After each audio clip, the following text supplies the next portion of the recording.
Hare Krishna,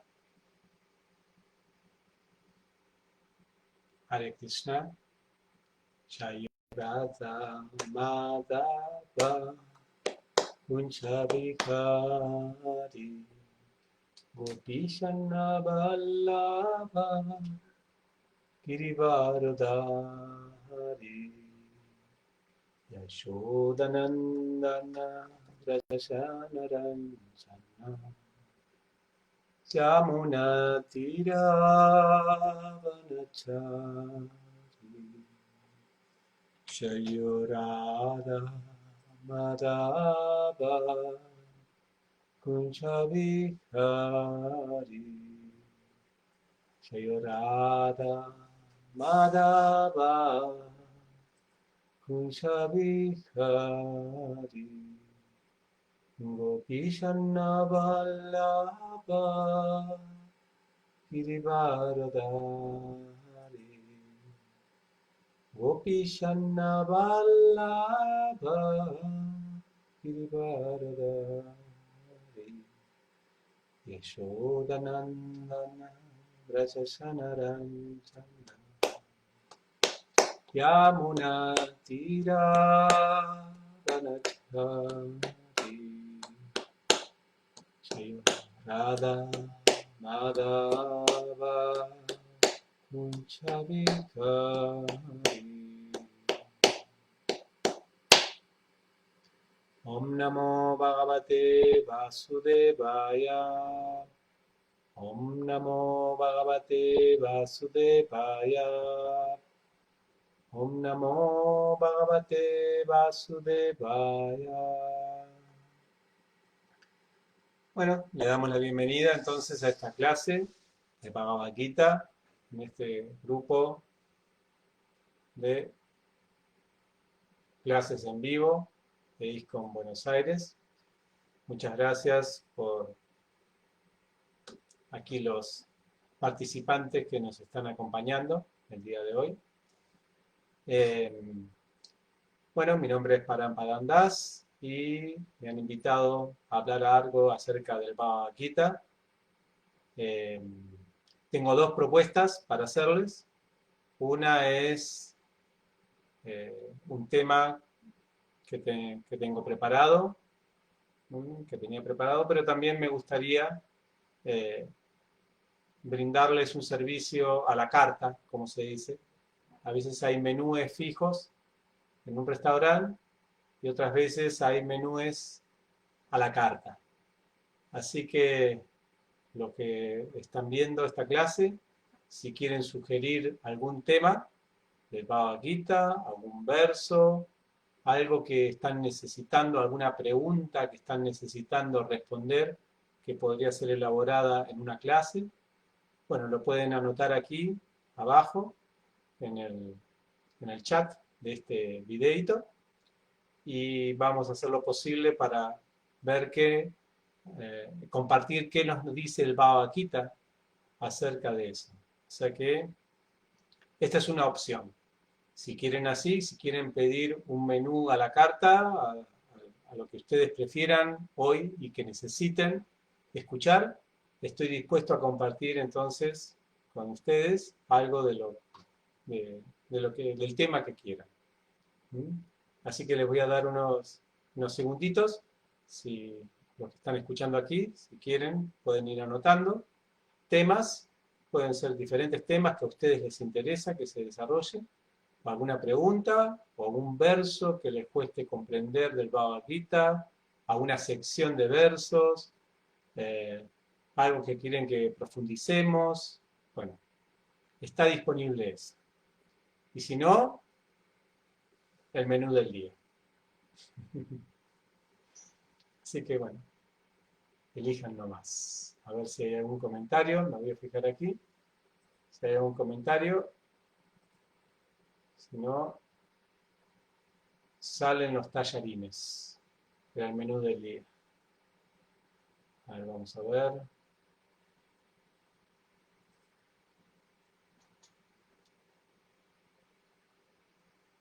También quiero preguntarles si se escucha bien el video, si alguien me puede decir, porque en este tipo de forma de transmitir clases, uno nunca está seguro si la persona está recibiendo o no, a no ser que lo confirmen alguien que esté escuchando. Así que si tienen ahí, si pueden decirme si se escucha bien el video, hay interferencias o algo así, les agradecería mucho. A ver, ¿qué tenemos aquí? Grupos. Haribol, dice Valentín. Sachi dice Hare Krishna, recibimos la referencia, ya que se celebra el día de la Pachamama, es verdad, puede hablar no sobre ello, puede hablarnos sobre ello, qué dicen los Vedas al respecto. Hablarnos. Bien. La Pachamama. ¿Se escucha bien? Dice Nara Naraya. Perfecto. Entonces, vamos a ver qué. La Pachamama. Bueno, la que pidió tiene que recibir. Así que vamos a ver qué podemos preparar en esta cocina del Bhagavad Gita para Sachi, Sil Caballero, que ahí nos está preguntando, sobre la Pachamama. Hoy es el día, ¿sí? De la Pachamama en la tradición de los nativos americanos. Y puede ser un lindo día también para bueno, estar más respetuoso o ser más consciente de lo que significa esta naturaleza. Creo que sí, hay distintos versos donde Krishna nos habla acerca de la naturaleza. El Bhagavad Gita, justamente uno de los 5 temas es la naturaleza material, ¿no? En realidad, uno de los temas importantes en la filosofía de la conciencia de Krishna es la naturaleza material. Es la naturaleza. ¿De qué se trata? La Pachamama sí está más restringida, obviamente, no tanto al concepto ontológico de la naturaleza en general, de la materia, sino al planeta Tierra. Así que ahí me pones un poquito en jaque. Digamos que me estás poniendo estás poniendo en problema a los cocineros ahí, porque justo algunos condimentos no los consiguen para hacer ese menú especial de la Pachamama específicamente. Tendría que recordar algo. Más en el Bhagavatam puede haber más de eso. En el Bhagavad Gita, como es un libro más de los Upanishads, más está centrado en los términos ontológicos. ¿A qué nos referimos eso? A los temas, los existentes, las existencias, por decirlo de una manera. ¿Qué es lo existente? Entonces el Bhagavad Gita comienza con lo primero existente es el alma, pero también hace la comparación con la materia. Entonces hay dos, al menos del capítulo 2, podemos destacar que el Bhagavad Gita nos va a presentar dos existencias, dos entes, por eso es ontológico, entes, ¿no? Dos existencias, la existencia de la materia y la existencia del ser espiritual. Se va a hablar de esos dos términos en el capítulo 2, aunque nosotros sabemos que hay un tercer ente, que se va a hablar luego también en el Bhagavad Gita, más o menos, sí, ya capítulo 7, cuando se habla, por ejemplo, de la materia, dice, están los 8 elementos materiales, más allá de eso están las entidades vivientes, y más allá de eso, ¿no?, estoy yo, ¿no?, dice Krishna. Así que con esto se resumen las tres existencias, los tres entes que existen, ¿no? Más allá de eso, dice Krishna en el capítulo 7, no existe nada. Materia, espíritu, Dios. Entonces, lo interesante que el Bhagavad Gita, como es un Upanishad, nos va a hablar más desde ese punto de vista. Y aparte porque el Bhagavad Gita todo lo que es Upanishad, o sea, la categoría Upanishad de los Vedas, son más filosóficas. No van a entrar en los detalles, por ejemplo, del mundo material. como si entran, por ejemplo, a veces los Puranas. Los Puranas nos van a hablar, por ejemplo, de la creación del mundo, cómo se fue evolucionando, los habitantes que hay en distintas partes del mundo. En cambio, los Upanishads no, los Upanishads son más filosóficos. Existe la materia, existe el alma y existe Dios. Y el análisis de los Upanishads entonces es la relación entre ellos tres.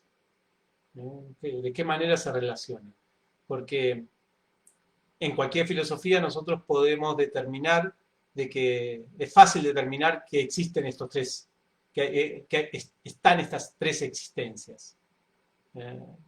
Nadie las puede negar, aunque algunos hacen esfuerzo para negar la materia. Por ejemplo, Prabhupada siempre dice, los mayavadis creen que el mundo es falso, se niegan esa existencia de la materia.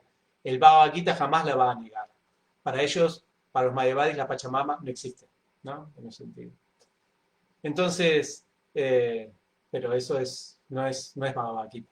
El Bhagavad Gita le va a dar carácter de existencia y nos va a decir entonces cuál es la relación que nosotros podemos tener con la materia, con Dios, cuál es la relación que Dios tiene con la materia y con nosotros, y cuál es la relación que la materia tiene con nosotros y con Dios. Muy interesantes.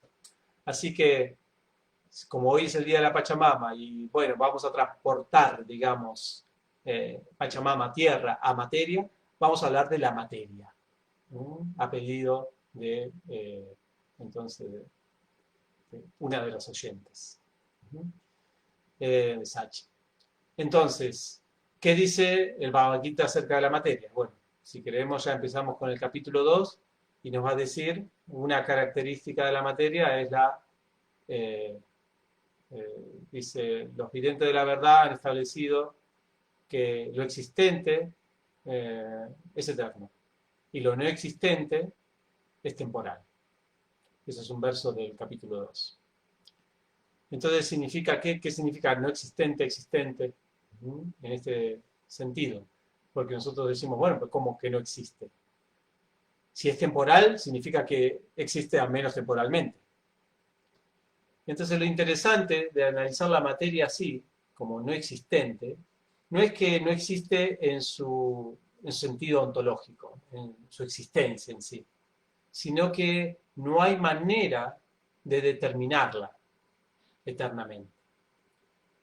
Para explicar este concepto me puedo valer de una analogía muy buena, a mí me sirvió mucho, y es la de la analogía de las nubes que están en el cielo y que van cambiando.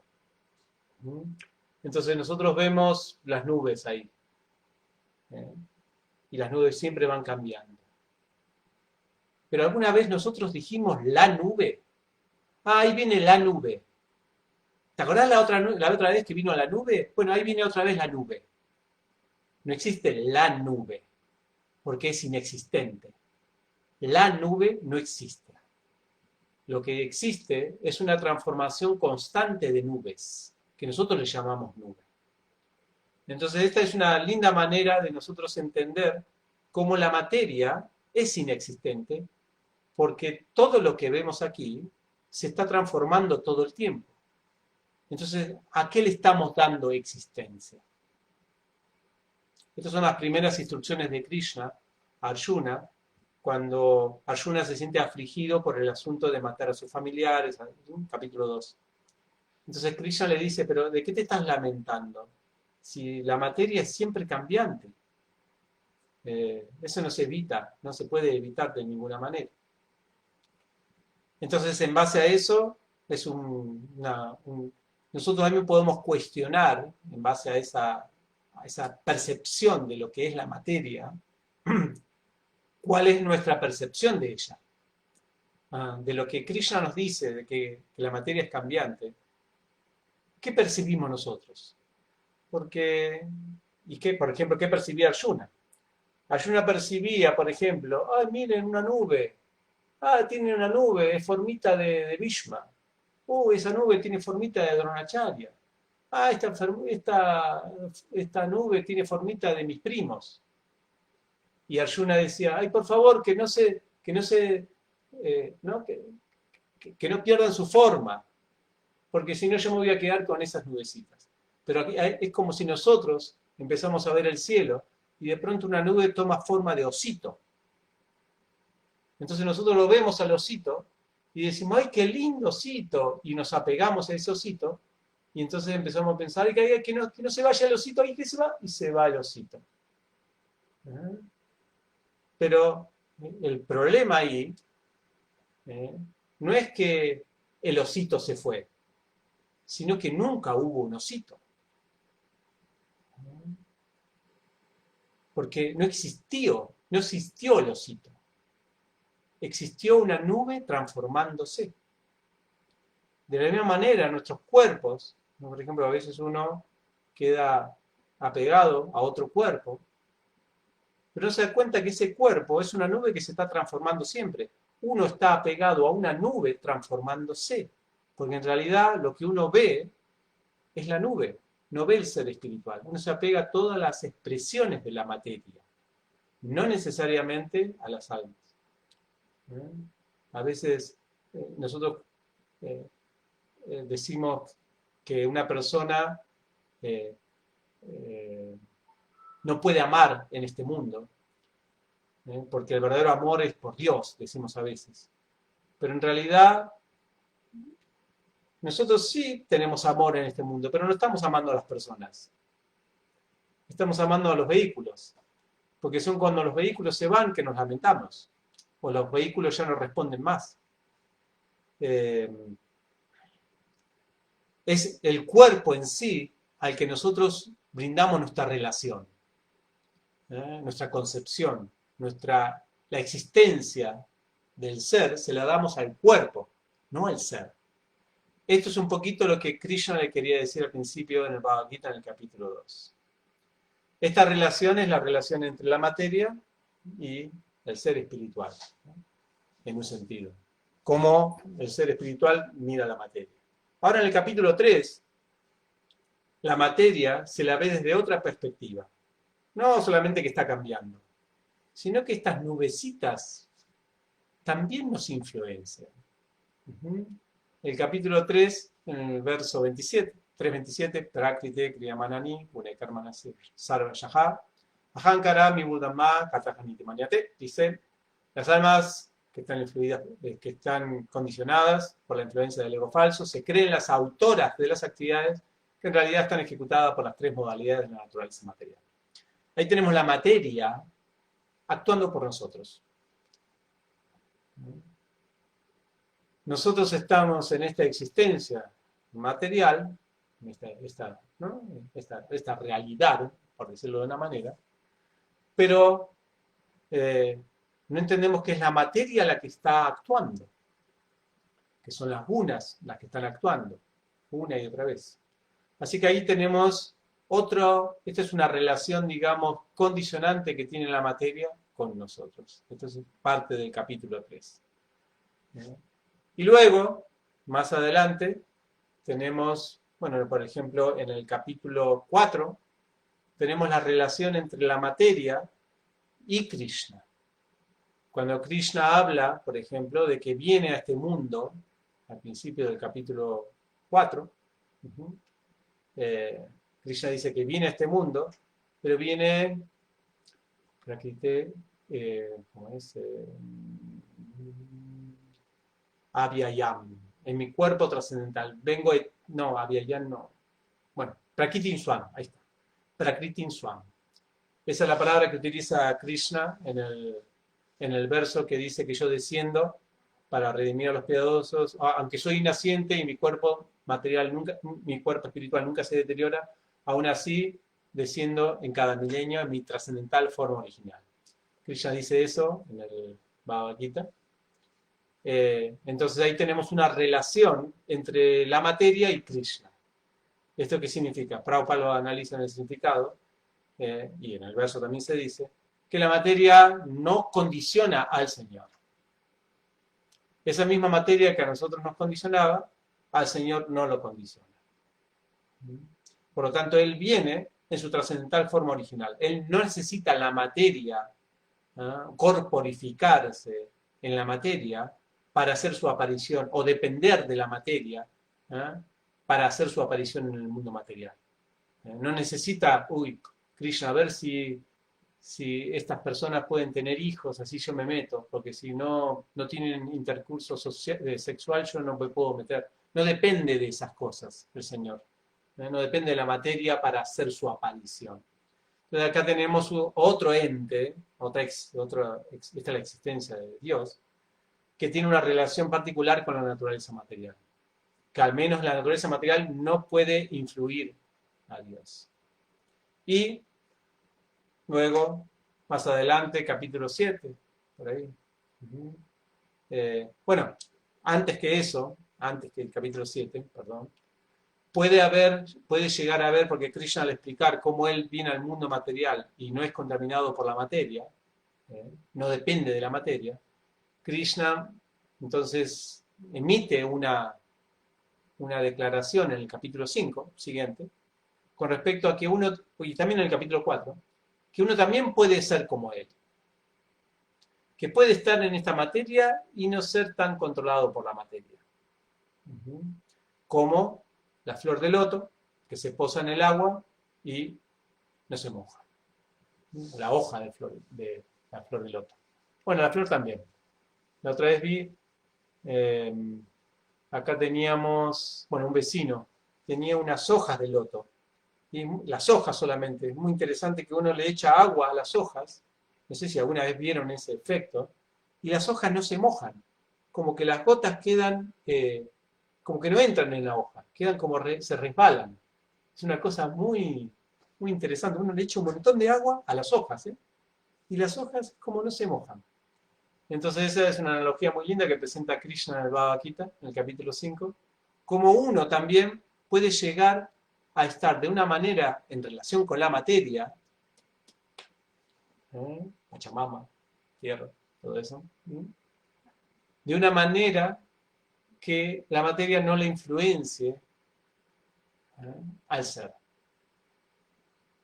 Krishna, para lograr esto, dice que uno debe ofrecerse a Krishna, ¿no? En una ofrenda. Aquel que se ofrece a mí, en ofrenda, los resultados a mí, entonces no es contaminado por la reacción pecaminosa, así como el loto no es mojado por el agua. Eso dice en el capítulo 5. Así que acá tenemos una forma que también podríamos relacionarnos con esta naturaleza, con la naturaleza material. Aquí tenemos otra relación. Así, no sé si se dan cuenta, pero los Upanishads son así. Siempre nos marcan diferentes tipos de relaciones que podamos tener entre estas tres existencias. Y de acuerdo a cómo se definan esas relaciones, cambian las filosofías. Eso es interesante también. Son las relaciones las que marcan un sambandha. ¿Vieron? Hay un concepto, se llama sambandha. Sambandha significa relación. Sambandha significa la parte teórica de cualquier propuesta espiritual, que es las bases teóricas, las bases. Pero interesante que la palabra sambandha significa relación. Significa que nosotros en un sambandha, que es la primera parte que estudiamos cualquier ciencia espiritual, nos explican las relaciones de todas las existencias. Porque en base a esas relaciones, nosotros podemos después definir cuál es la práctica. La práctica es lo siguiente de sambandha, que viene el avideya.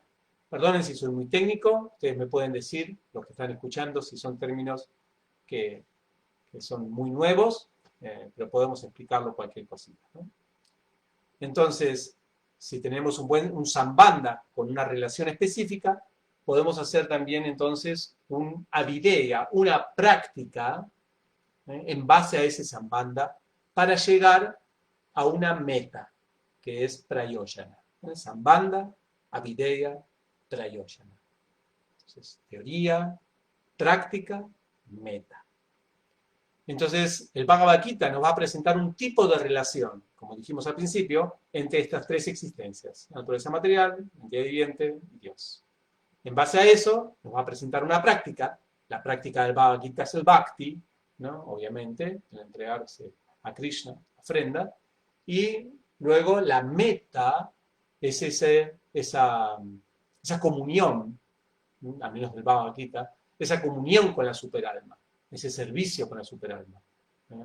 el estar conectado, el yoga. Después el Bhagavatam va a explicar un poquito más detalladamente de qué se trata esa comunión y todos los detalles de esa relación que nosotros podemos tener con Krishna. Claro que cuando nosotros leemos el Bhagavad Gita, como dice, escuché la otra vez una clase de Hanuma Prashak Swami, que dice, cuando nosotros no leemos el Bhagavad Gita. Nosotros cuando leemos el Bhagavad Gita, en realidad leemos el Bhagavad Gita tal como es. Que es muy diferente del Bhagavad Gita. ¿Por qué? Porque el Bhagavad Gita crudamente nos lleva solamente al asunto del servicio de la superalma, no la comunión con Krishna. Pero Prabhupada en los significados ya habla de etapas de Bhakti, de relación en Bhakti, que son más desarrolladas en el Bhagavatam. Como maestro espiritual ya nos muestra el camino directamente, ¿no? Es un, como se dice, un spoiler trascendental. Ya nos dice cuál es la meta, el final de la película. ¿No? Y de esa manera nosotros ya podemos acomodar, digamos, nuestro GPS espiritual para la meta que los Vedas pretenden llevarnos. Eso es lo que hace un maestro espiritual. No deja de guiar. No es solamente un interlocutor intelectual, un profesor intelectual que nos dice lo que dice ahí, pero no le interesa a dónde nosotros nos dirigimos con ese conocimiento. Entonces, como decíamos, si nosotros sabemos las relaciones de estas tres existencias, nosotros podemos tener una práctica. Por ejemplo, si las relaciones de estas tres existencias, como decimos, de que Krishna está arriba de la inteligencia material, que la materia en sí cambia siempre y que la entidad viviente a veces es capturada por la materia y que la entidad viviente puede estar fuera del sujeto de la materia por el proceso vinculador con el servicio con Krishna, que esto es un poco la visión que tuvo Vyasa en el Bhagavatam, ¿no? Cuando él visualizó estas tres existencias, las vio de esta manera. Entonces él pudo hacer el Bhagavatam en base a esa visión, ¿no?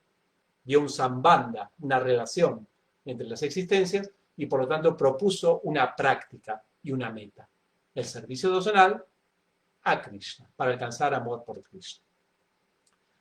Entonces, pero no todas las filosofías, eso es interesante, presentan esta misma situación vincular entre estas tres existencias. Nosotros lo entendemos así porque bueno, esto es lo que hay. No, algunos opinan, por ejemplo, es que la entidad viviente está aquí, la materia está acá, y la entidad viviente puede hacer lo que quiera con la materia. Pim, pim, pim, pim. Así que hoy sí, ese es un buen mensaje, porque hoy es el día de la Pachamama, para no creernos esto y reventar el planeta Tierra. Porque bajo esa relación, bajo esa visión de la relación entre nosotros y la materia, empezamos a explotar todos los recursos indiscriminadamente porque están a nuestra disposición nada más. Entonces, bajo esa teoría, ese sambandha, estamos permitidos hacer lo que sea con la Tierra, con el mundo, con el tirar cohetes para allá, para acá, destruir ríos, total, nosotros tenemos derecho. Así que eso es un concepto falso, es un sambandha falso, ¿no? Porque finalmente, por más que queramos, ¿no?, reventar la materia en un sentido, después nos revienta a nosotros, pues nosotros morimos, cambiamos, nos enfermamos, vienen pandemias, vienen todas reacciones de la materia. La materia nos condiciona a nosotros. Por lo tanto, es una falsa sambandha, una falsa concepto de relación en esto. Obviamente en ese concepto que decimos ahí, Dios no existe, prácticamente no hay Dios. Y si hay un Dios, es un Dios que está por acá, viendo, quizá nada más, o un Dios que provee nada más, pero no que se puede relacionar o que controla la materia. Por eso está ese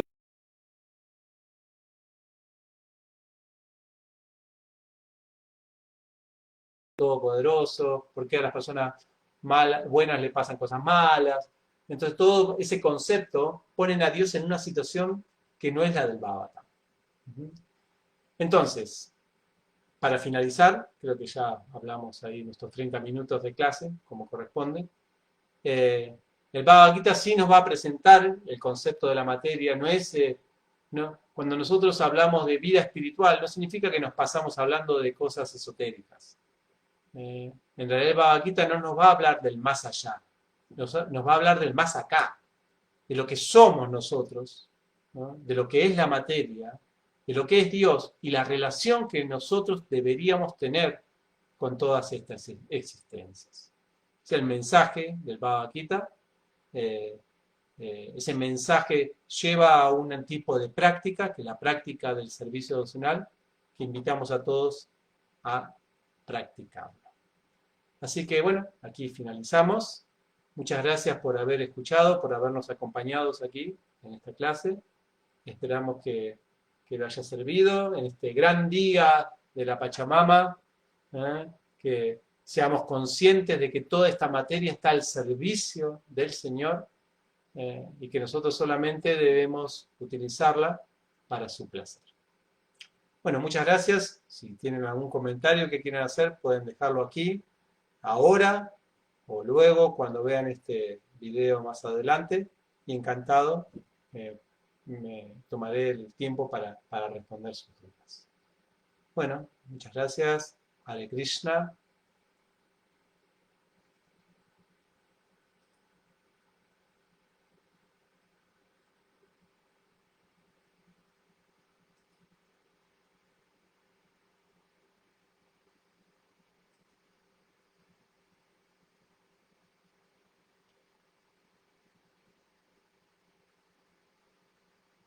Bueno, gracias a ti. Gracias.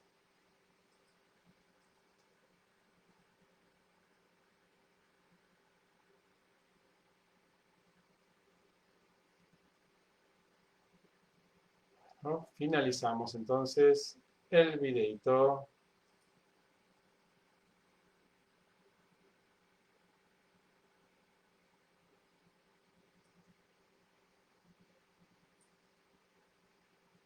Que tengan un lindo domingo. Hare Krishna.